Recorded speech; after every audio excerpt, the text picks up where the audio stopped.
आज की वीडियो बहुत ध्यान से सुनना, देखना, समझना, क्योंकि आज मैं आपको बताने वाली हूँ कि ध्यान के बारे में हर कोई समझता है कि मेडिटेशन बहुत अच्छी चीज है, हम सबको करनी चाहिए, इससे मन शांत होता है, मन की शुद्धि होती है। लेकिन जब कभी भी हम ध्यान करने बैठते हैं तो सबसे बड़ी समस्या ये होती है कि इससे ज्यादा इजी वर्क तो और कोई होता ही नहीं है। और हमारी जो फितरत है, इंसानी फितरत की, उसे बहुत स्ट्रगल करने में मजा आता है। और आराम से बैठने को कह दिया जाए तो 5 मिनट भी उससे बैठना गवारा नहीं होता।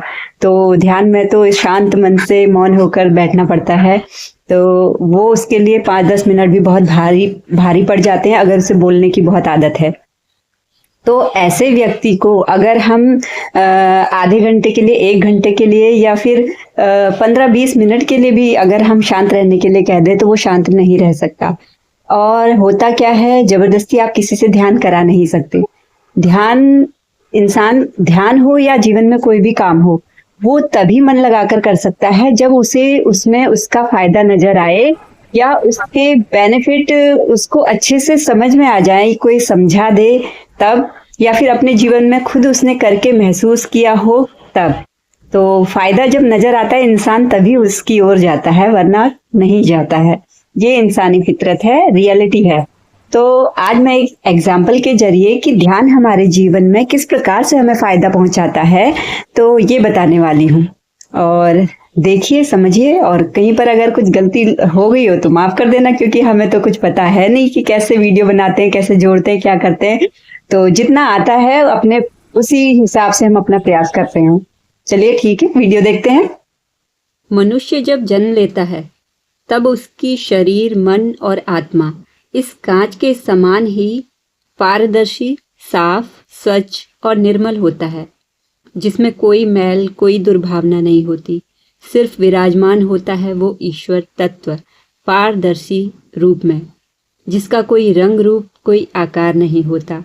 लेकिन जैसे जैसे समय बीतता जाता है, हम मनुष्य जैसे जैसे जिस प्रकार से पारिवारिक पालन पोषण होता है, आस पड़ोस मिलता है, हमें जैसी संस्कृति, परंपराएं, रीति रिवाज मिलते हैं, जैसी विचारधाराओं के लोग मिलते हैं, जैसी धार्मिक मान्यताओं को मानने वाले रहते हैं हमारे पारिवारिक जन, तो उसी अनुसार हम धीरे धीरे पलते बढ़ते जाते हैं और अपने इस पारदर्शी गिलास रूप के समान ही जो हमारा शरीर है, जो मन है, जो आत्मा है, वो धीरे धीरे करके विभिन्न प्रकारों के विचारों को कलेक्ट करना शुरू करती है, उसके अनुभव को अपने अंदर धारण करना शुरू करती है। और फिर होता क्या है, हमारे संस्कार बनते चले जाते हैं। हम उन्हीं विकारों से प्रभावित होकर हमारे विचार, जैसी इंफॉर्मेशन हमारे बॉडी, माइंड एंड सोल में हमने ली होती है, महसूस की होती है, अपने जीवन के सुखद या दुखद अनुभव हमने लिए होते हैं, वो बचपन से लेकर जवानी तक जैसा हमने सहा होता है, फील किया होता है, उस प्रकार के संस्कार हमारे इस बॉडी, हमारे इस माइंड में, हमारे मन मस्तिष्क में विराजमान हो जाते हैं। जैसा आप इस वीडियो में देख रहे हैं, विभिन्न प्रकार की चीज़ें इसमें हैं। कुछ हरियाली के रूप में, मतलब कि सुखद एहसासों के रूप में भी हैं। कुछ बड़े बड़े आपको इसमें पत्थर भी दिख रहे होंगे। कुछ अलग अलग तरीके के रंग हैं और अलग अलग आकार हैं। कुछ धूल, मिट्टी, कंकड़ है, तो कुछ अनाज है। तो ऐसे विभिन्न प्रकार के जो हमारे संस्कार बन जाते हैं, कुविचार बन जाते हैं, विकार बन जाते हैं, जो भी अच्छी बातें भी होती हैं और गलत बातें भी होती हैं, तो उसी अनुसार हमारे कर्मा भी हमारे जीवन को प्रभावित करते हैं। और हमारे कर्मों के अनुसार ही हम या तो अपने जीवन में छोटे छोटे अपराध करते हैं, या फिर बड़े बड़े अपराध करते हैं, या फिर कुछ मीडियम करते हैं, या फिर कुछ न कुछ थोड़ा थोड़ा करके, कुछ छोटे अपराध, कुछ मीडियम अपराध, कुछ एकदम ऐसे अपराध जो कि अक्षम्य होते हैं, जो जिनकी कोई माफ़ी नहीं हो सकती, इस प्रकार के अपराध भी होते हैं। तो ये हमारी मानसिकता के हिसाब से, हमारे विकारों के हिसाब से, जैसे हमारे अंदर विकार हैं उसके अनुसार हम कलेक्ट करके रख लेते हैं। होता क्या है, जब हम अपने साफ स्वच्छ निर्मल उसमें होते हैं, शरीर में होते हैं, मन आत्मा में होते हैं। और जब हम धीरे धीरे बढ़ते जाते हैं तो जो ये विकारों की मिट्टी है धीरे धीरे करके हमारे मन मस्तिष्क में आना शुरू कर जाती है, हमारी इंफॉर्मेशन के हिसाब से। जैसे इंफॉर्मेशन हमें मिलती है, जैसे हमें बचपन से सिखाया जाता है, अच्छा तो अच्छा, बुरा तो बुरा। अब क्योंकि हमें उतनी समझ नहीं होती है क्या अच्छा क्या बुरा, हम अपने मन में मस्तिष्क में कुछ अच्छी चीज़ें भी लेते हुए उसको धारण कर लेते हैं, कुछ बुरी चीज़ें भी लेते हुए उसको धारण कर लेते हैं। वो हमारे लिए कितना फ़ायदेमंद है या कितना नुकसानदायक है, ये इस बात का हमें जरा भी भान नहीं होता। तो पहले शुरुआती लेवल में हम छोटे छोटे अपराध करते हैं या छोटे छोटे चीज़ों को कलेक्ट करते हैं, अच्छा या बुरा। अब उसके साथ साथ जैसे जैसे हम बढ़ते जाते हैं, हमारा दायरा बढ़ते जाता है, हमारे जो भी दोस्त हैं, हमारी संगति बढ़ती जाती है। उस संगति के अनुसार जो इन्फॉर्मेशन, जो जानकारी हम कलेक्ट करते हैं और जैसी उस जानकारी के अनुसार हम धारणा बनाते हैं, वैसा अपने जीवन में हम विचारों को लेना शुरू कर देते हैं। तो कुछ अच्छे विचार भी उसमें आते हैं, तो कुछ बुरे विचार भी उसमें आते हैं। लेकिन हम क्योंकि अपने मन के प्रति सचेत नहीं हैं, तो हम लगातार अपने मन को ऐसी खुराक देते रहते हैं जो कि कहीं ना कहीं हमारे लिए नुकसानदायक ही होती है।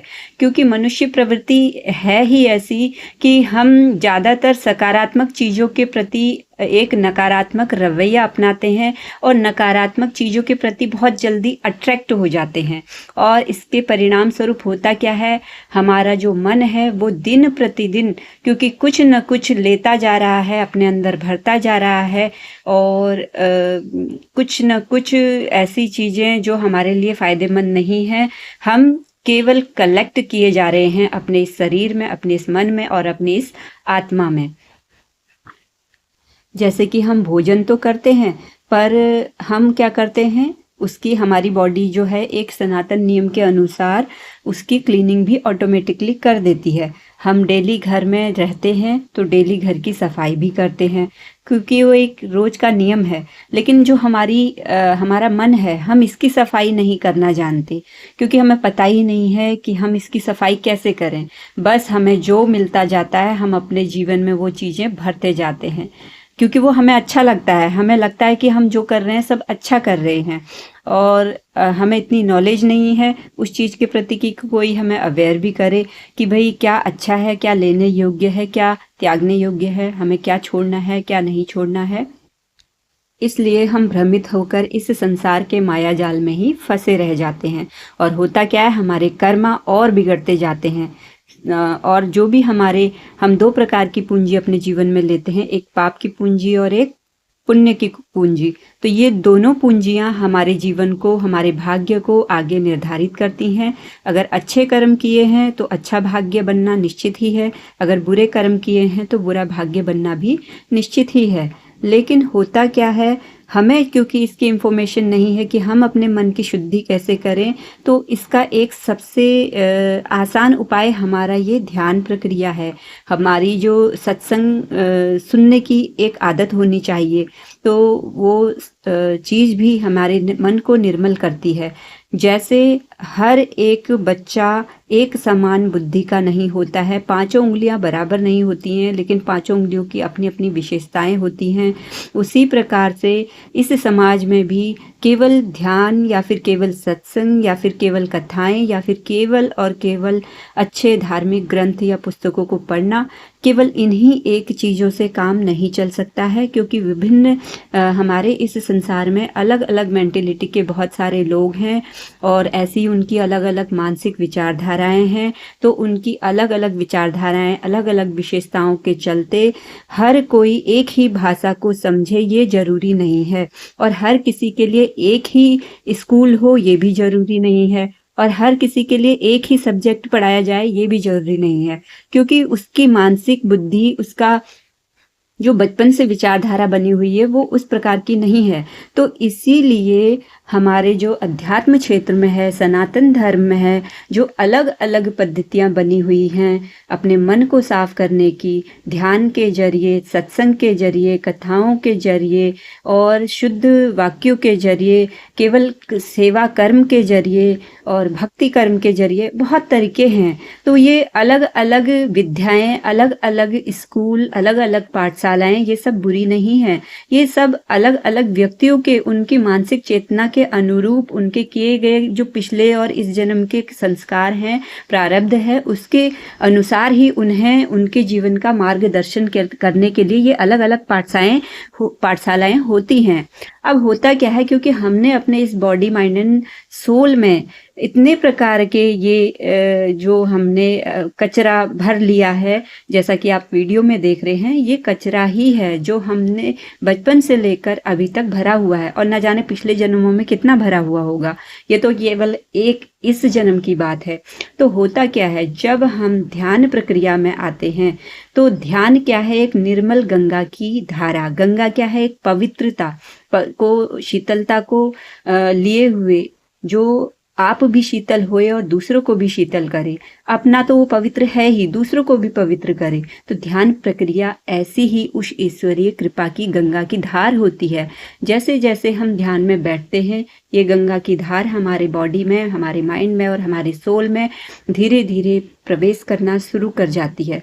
अब अगर हमारा प्रयास निरंतर है या कभी कभी हम करके छोड़ देते हैं तो होता क्या है, अब यहाँ पर देखिए, जब हमने करके छोड़ दिया तो यहाँ पर एक प्रकार का कीचड़ बन गया। कीचड़ क्यों बन गया? क्योंकि उसमें पानी भी है और साथ में मिट्टी भी है और साथ में और भी कई तत्व हैं। लेकिन जब हम निरंतर ध्यान की प्रक्रिया करते जाते हैं तो जो हमारे मन में, चित्त की गहराइयों में बैठे हुए जो ये हमारे विकार होते हैं, ये ऊपर को उठना शुरू कर देते हैं। और इसमें हर कोई विकार उठ जाए ये जरूरी नहीं है, केवल वही विकार पहले उठेंगे हमारी चित्त की गहराइयों से जिनका आना नियति के अनुसार, समय के अनुसार लिखा गया है, क्योंकि वो कर्मा है हमारे जो हमने कलेक्ट किए हुए हैं। तो सबसे पहले वही कर्मा आएंगे और आपकी निरंतर ध्यान प्रक्रिया की जो धार है वो उससे प्रभावित होकर इस प्रकार हमारे मन को धीरे धीरे साफ करना शुरू कर देती है।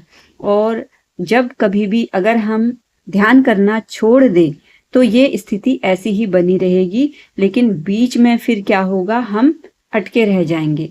लेकिन जितना जितना आपका ध्यान बढ़ता जाएगा, आपके ध्यान की गंगा की धार निरंतर बढ़ती जाएगी और जितने वेग से, जितना ज़्यादा आप उसमें प्रयास करेंगे, उतनी सफलता आपको मिलती जाएगी। अब होता क्या है, शुरुआती लेवल में जब हम ध्यान करते हैं तो हमारे अंदर के ही विकार बाहर निकल रहे होते हैं। तो आपका जो आस पड़ोस है वो भी, अगर आप सचेत नहीं रहे तो आपका आस पड़ोस भी इसी आपके ही इन विकारों के चलते वो भी गंदा हो जाएगा। उस पर भी आपको बहुत ध्यान देना होता है, क्योंकि जब समुद्र मंथन होता है सबसे पहले विष ही निकलता है। तो हम भी जब ध्यान की प्रक्रिया में बैठते हैं तो हमारे जीवन के जो विष रूपी सारे ये कुकर्म और संस्कार हैं ये निकलते हैं। अब अंतिम क्षणों में कुछ ऐसे संस्कार भी होते हैं जो सब तो निकल गए, लेकिन कुछ अभी रहते हैं ऊपर की परतों में भी, और कुछ गहराई, चित्त की गहराई में ऐसे जमे हुए होते हैं कि उसमें कितना ही आप ध्यान लगा लो, कितना ही जोर डाल लो, कितना ही प्रेशर कर लो, वो टस से मस नहीं होते। वो हमारे गले की हड्डी के समान, गले में जैसे हड्डी अटक जाती है ना, उसी प्रकार हो जाता है। ना वो उगला जाता है ना वो निगला जाता है, उसी प्रकार हमारी स्थिति हो जाती है। लेकिन ऐसी स्थिति में क्या होता है, ऐसी स्थिति में केवल हम कितने ही प्रयास कर लें, जैसा कि आप वीडियो में भी देख रहे हैं, हमने कई प्रयास कर लिए, सारे विकार तो निकल गए और उसकी अपना बॉडी, माइंड एंड सोल हमारा सब क्लियर हो गया। अब जो लास्ट वाला एक चीज बचा हुआ है, ये भारी भरकम जो एक पत्थर का टुकड़ा है, ये बचा हुआ है, जो कि हमारे अथक प्रयासों के बाद भी नहीं हट रहा है। तो ऐसे में ही, ऐसी स्थिति में ही पार लगाने के लिए हमें गुरु की आवश्यकता होती है। वो गुरु जो हमारे अंदर के ऐसे ही गहरे बैठे हुए जो संस्कार होते हैं, जिस पे हमारा कोई जोर नहीं चल पाता, हमारे अथक प्रयास भी निष्फल हो जाते हैं कि हम उससे पार पा पाएं। तो ऐसे ही समय में, ऐसे ही क्षणों में जो गुरु होता है, वो गुरु हमारे जीवन में आता है और वो हमारे इन संस्कारों के, इन समस्या रूपी जो भी चीज़ें हमारे जीवन में चल रही हैं, हमारे मन मस्तिष्क में चल रही हैं, इन अज्ञानता रूपी, पत्थर रूपी विकारों के टुकड़े टुकड़े कर देता है। और गुरु चाहे तो इन्हें निकाल भी सकता है, लेकिन वो ऐसा नहीं करेगा, क्योंकि उसमें उसके ही शिष्य की हानि होती है। उसे केवल और केवल एक मार्गदर्शक के रूप में अपना कार्य करना होता है। तो गुरु के सानिध्य में रहते ही उसके जो वो गहरे संस्कार होते हैं, जिससे वो पार नहीं पा रहा था, उस गहरे संस्कारों का वो खंडन कर देता है। और फिर प्रयास तो देखो आपको स्वयं ही करना है। जैसे आप उस खंडन के बाद में फिर से ध्यान में अपना लीन हो जाते हैं, फिर से अपने प्रयास को करना शुरू कर देते हैं, तो अंत में आपका जो रिजल्ट है वो आपको निर्मलता, स्वच्छता और उस ईश्वरीयता का को प्रदान करता है। तो जैसा कि आप वीडियो में देख रहे हैं, हमारे सारे संस्कार जब क्लियर हो जाते हैं, हम नए संस्कार बनाते नहीं हैं। पुराने जो हमारे अंदर थे वो हमने अपने ध्यान की प्रक्रिया से और अपने अन्य जो भी बातें निर्मल करती हैं हमारे मन को, बॉडी, माइंड एंड सोल को, वो सारी चीज़ें अपनाने के बाद में हम भी एक फिर से नई चेतना, नई दिव्य चेतना के रूप में बिल्कुल पारदर्शी हो गए हैं। तो पारदर्शिता क्या, जो बताया अभी, ईश्वरीय तत्व और ये चेतना, ऊर्जा जो हमें प्राप्त हो रही थी ध्यान के माध्यम से, धीरे धीरे अब हमारे बॉडी, माइंड एंड सोल में अच्छे से प्रवाहित हो गई है और पारदर्शी रूप में वो बिल्कुल दिख रही है। अब क्योंकि हमारे अंदर जो चीज़ थी वही बाहर भी हमें दिखेगी। तो पहले जब हमारे अंदर जो चीज़ें थी, गंदगी थी, वही हमें हमारे बाहर, हमारे चारों ओर दिख रही थी। लेकिन अब जब हमने फिर से अथक प्रयास करके सफलता हासिल की है, तो अब जो हमारे अंदर है वही हमारे बाहर भी है। और जो हमारे अंदर है चेतना, वही चेतना जब बाहर भी हमें मिल जाती है, तो ये अंदर और बाहर की चेतना मिलकर एक हो जाती है। तो अब आप केवल और केवल उस एक ईश्वरीय चेतना के स्वरूप हैं। तो आई होप आपको इस वीडियो से कुछ इन्फॉर्मेशन मिली होगी और कुछ समझ में आया होगा। मैंने प्रयास तो बहुत मतलब जितना मैं कर सकती थी उतना किया है। हमारे YouTube चैनल कल्पना अधिकारी को सब्सक्राइब करना मत भूलना, बेल आइकन को दबाना, ताकि हमारे आने वाली सभी वीडियोस के नोटिफिकेशन आपको बराबर मिलते रहे।